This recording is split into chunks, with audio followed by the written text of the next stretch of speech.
Wally didn't listen to what I had to say last week, so I didn't want anybody, in case you weren't here last week, 2 weeks ago. My job, I didn't like doing this kind of trivia, but it's kind of on the fly, and I'm not quite as prepared, but I'm going to tell you what, mine's trivia today is Wally Tuttle.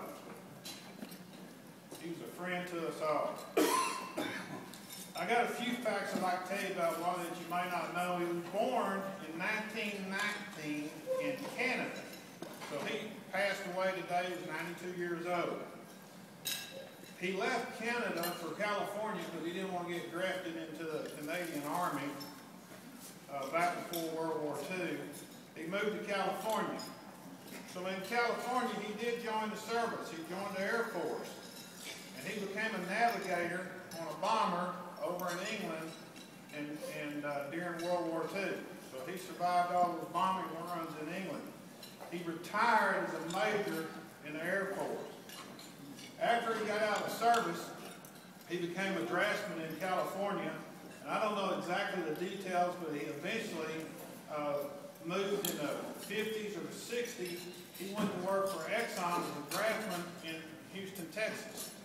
During that time, he was married and Joanne was married, and they met then back in the 50s and 60s as just fellow workers.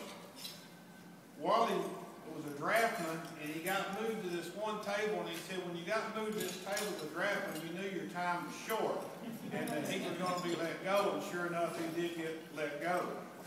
In the early 60s, he moved to Conroe and opened up a surveying office.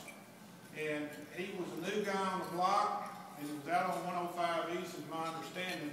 But he got to be friends with Cam Harrell, and if all of y'all know, the late Cam Harrell was an attorney in town. And he said he'd go, they said that he would go and visit Cam almost every day, and Cam would feed him some work for his surveying. So that's how he kind of got started in the surveying business.